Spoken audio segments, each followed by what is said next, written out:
नमस्कार, मैं डॉक्टर गौरव त्रिपाठी उपस्थित हुआ हूं आपके लिए एक सार्थक प्रयास लेकर के। पुलिस भर्ती में आपको सफलता दिलाना ये मेरा पूर्ण प्रयास है।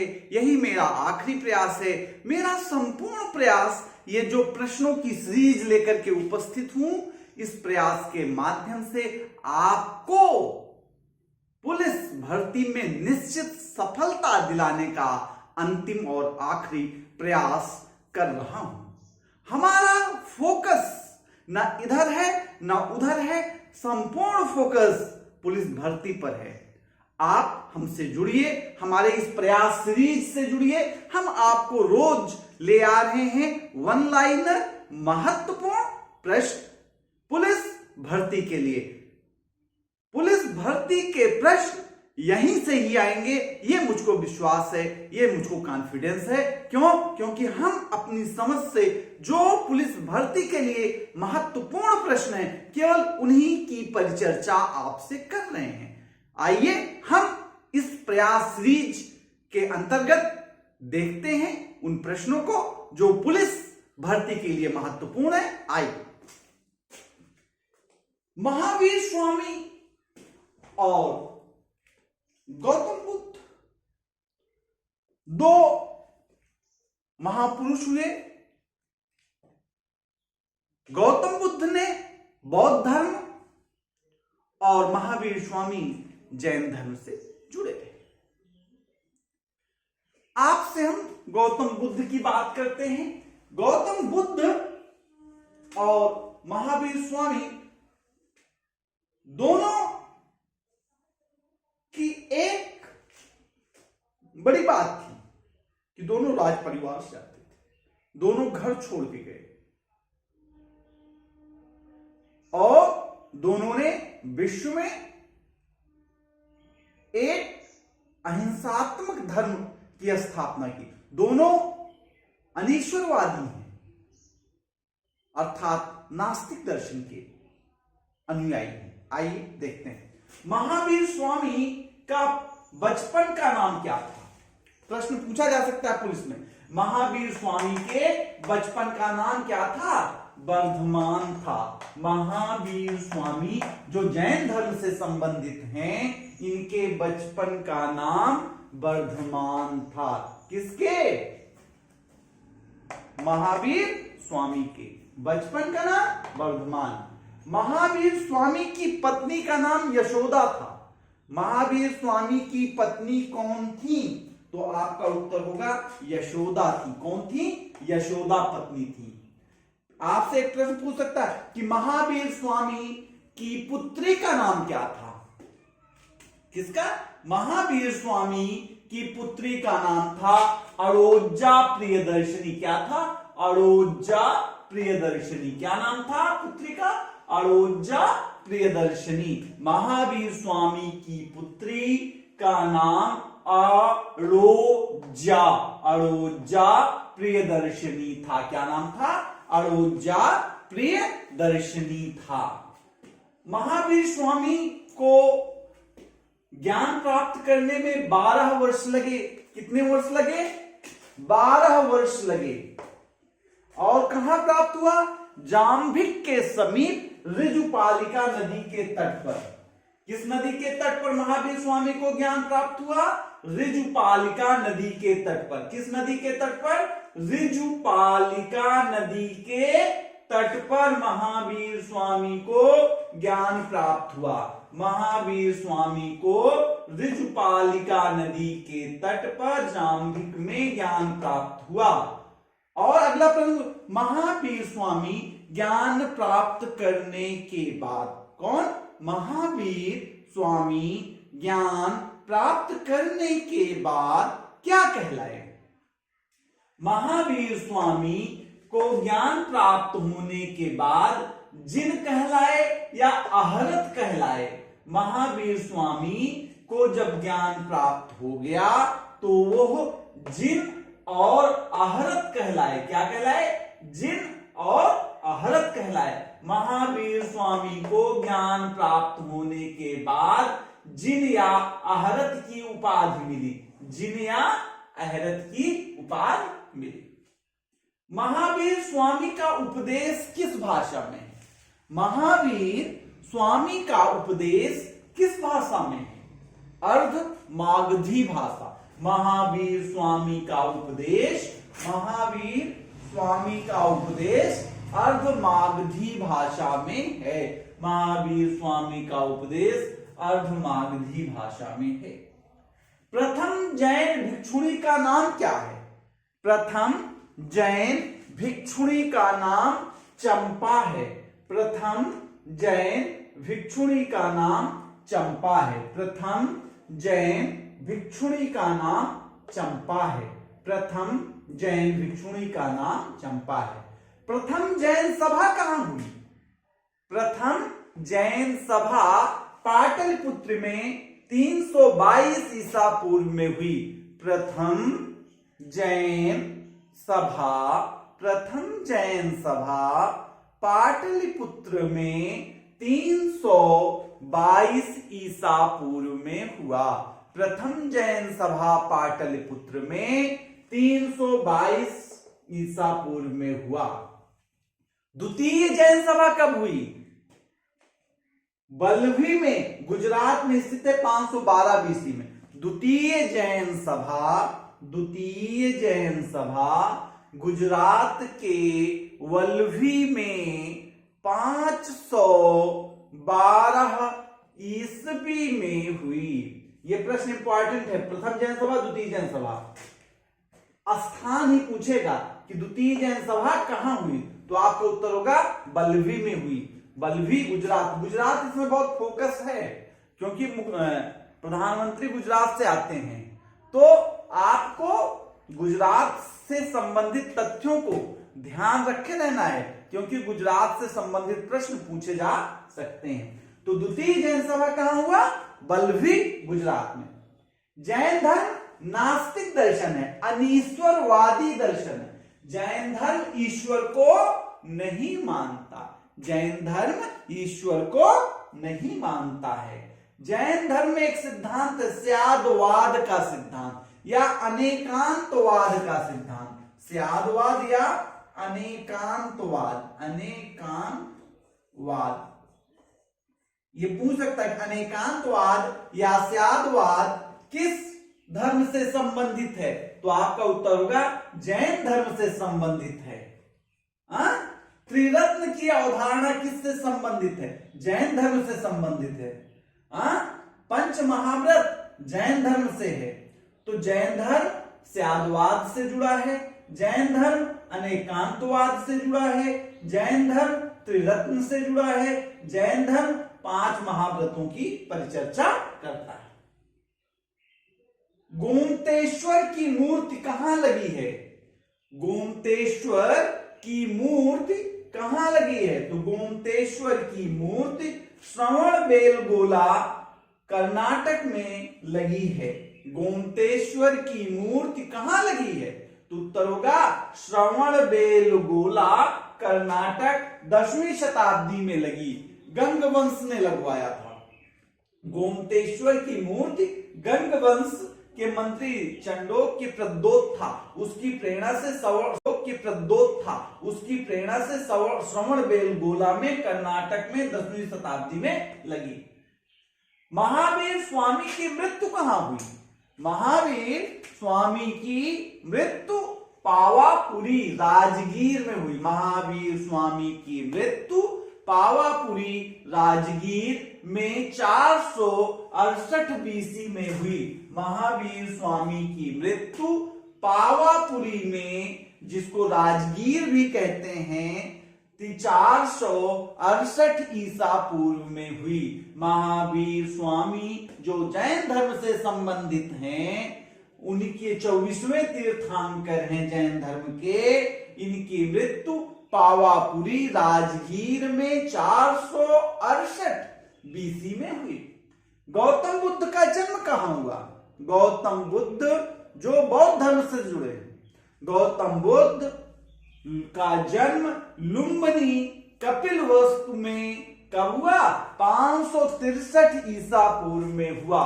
गौतम बुद्ध का जन्म लुम्बिनी कपिलवस्तु में कब 563 बीसी में हुआ। गौतम बुद्ध का जन्म लुम्बिनी कपिलवस्तु 563 बीसी में हुआ। बुद्ध ने संन्यास लेने से के लिए उन्होंने क्या किया, घर का त्याग किया। तो इसको क्या कहा जाता है, महाभिनिष्क्रमण। बुद्ध का गृह त्याग क्या कहलाता, महाभिनिष्क्रमण। महाभिनिष्क्रमण को क्या कहते हैं, गौतम बुद्ध के घर त्यागने की घटना महाअभिनिष्क्रमण कहलाती है। गौतम बुद्ध ने 29 वर्ष की अवस्था में घर का त्याग कर दिया और ये घटना महाअभिनिष्क्रमण के नाम से जानी जाती है। तो पूछ सकता है महाअभिनिष्क्रमण किससे संबंधित, तो गौतम बुद्ध से संबंधित है। पूछ सकता है महाअभिनिष्क्रमण गौतम बुद्ध के किस कार्य को बताता है, तो आपका उत्तर होगा गृह त्याग को बताता है। गौतम बुद्ध का प्रथम गुरु कौन था, प्रश्न महत्वपूर्ण है। गौतम बुद्ध का प्रथम गुरु अलार कलाम है। कौन है, अलार कलाम। गौतम बुद्ध का प्रथम गुरु अलार कलाम है। गौतम बुद्ध का प्रथम गुरु अलार कलाम है। गौतम बुद्ध का प्रथम गुरु कौन है, अलार कलाम है।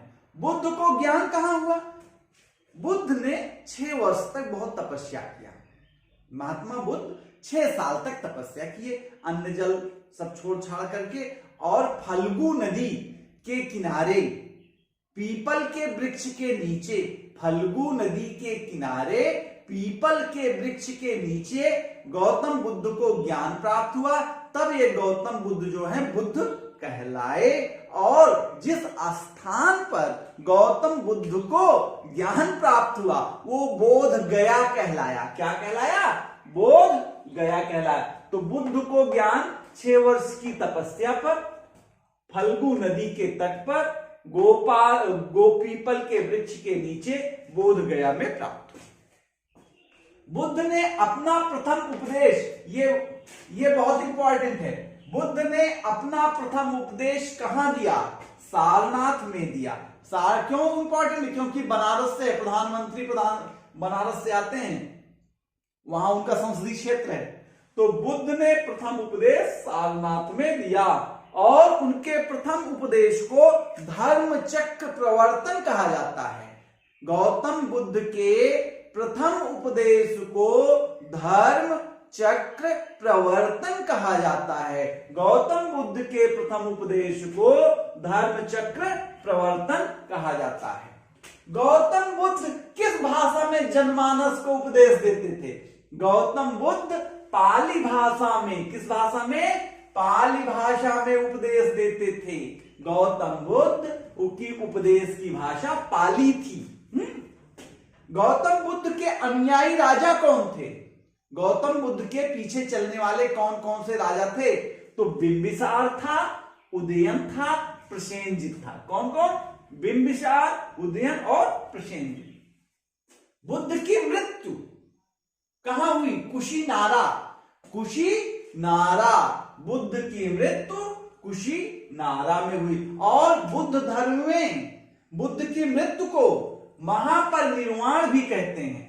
बुद्ध की मृत्यु को क्या कहते हैं, महापरिनिर्वाण कहते हैं। ये जानते रहिए, महापरिनिर्वाण मतलब मृत्यु है। बौद्ध धर्म का साहित्य किस नाम से प्रसिद्ध है, त्रिपिटक। बौद्ध धर्म के साहित्य को त्रिपिटक कहते हैं। क्या कहते हैं, त्रिपिटक कहते हैं। बौद्ध धर्म के साहित्य को त्रिपिटक कहते हैं। आइए कुछ बौद्ध संगीतियां हुई उनको देख लेते हैं। संगीतियां मतलब संगोष्ठी। बौद्ध धर्म की 4 संगीतियां हुई, पहली संगीत, दूसरी संगीत, तीसरी संगीत, चौथी संगीत। जरा आप लोग नोट करिए, इसको तो नोट कर लीजिए, इंपॉर्टेंट है। बौद्ध धर्म की प्रथम संगीत, बौद्ध धर्म की प्रथम संगीत। ये जो बौद्ध धर्म की प्रथम संगीति है ये 483 ईसा पूर्व में हुई। लिखिए, बौद्ध धर्म की प्रथम संगीत 483 ईसा पूर्व में हुई। बौद्ध धर्म की प्रथम बौद्ध संगीत 483 ईसा पूर्व में हुई।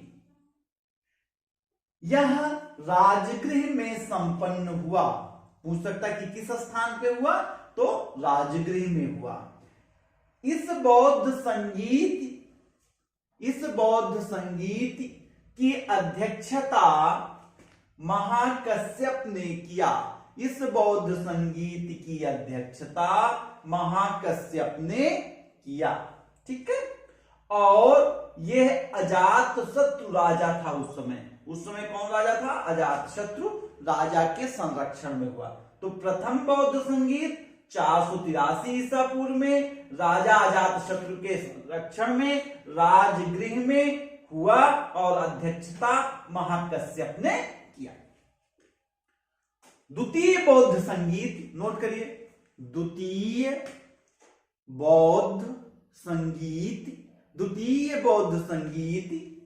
383 ईसा पूर्व में हुई। द्वितीय बौद्ध संगीत 383 ईसा पूर्व में वैशाली में सबाकामी की अध्यक्षता में राजा कालाशोक के संरक्षण में संपन्न हुई। तो द्वितीय बौद्ध संगीत 383 ईसा पूर्व में वैशाली में हुई। अध्यक्षता इस बौद्ध संगीत की सबाकामी ने किया और राजा था कौन? कालाशोक। तृतीय बौद्ध संगीत, कौन सी? तृतीय बौद्ध संगीत 255 ईसा पूर्व में हुई। कब हुई? 255 ईसा पूर्व में हुई। अशोक के समय हुई। सम्राट अशोक के समय पाटलिपुत्र में हुई। द्वितीय बौद्ध संगीत 255 ईसा पूर्व में सम्राट अशोक के काल में पाटलिपुत्र में हुई, जिसकी अध्यक्षता मोगलिपुत्तिस ने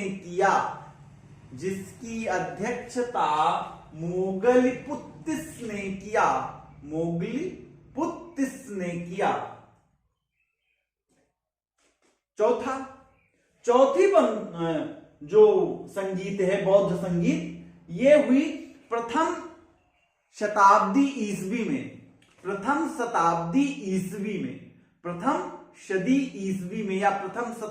ईस्वी में और कुंडलवन में हुआ। कहां हुआ? कुंडलवन में हुआ। तो नोट करिए, चतुर्थ बौद्ध संगीत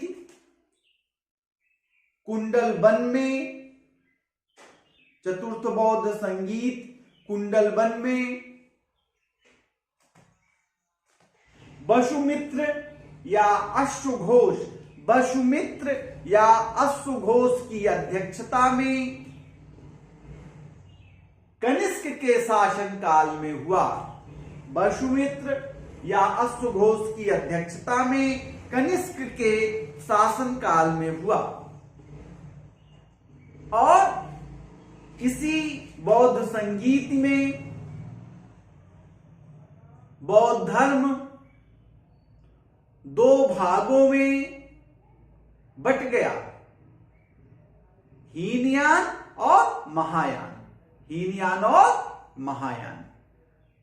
ऐसे ही आप जानते हैं ना, जैन धर्म में भी दो भाग हुए थे, श्वेतांबर और दिगंबर।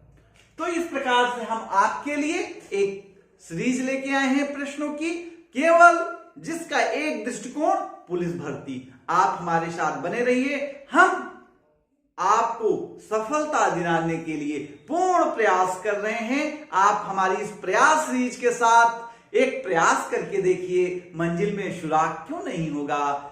तबीयत से पत्थर उछालो यारो, तो आसमान में तो सुराग होना ही है। हम और आप मिलकर के लक्ष्य को प्रयास कर रहे हैं, प्रयास सीरीज के माध्यम से क्या करेंगे, लक्ष्य को साध देंगे। Thank you, thank you, thank you.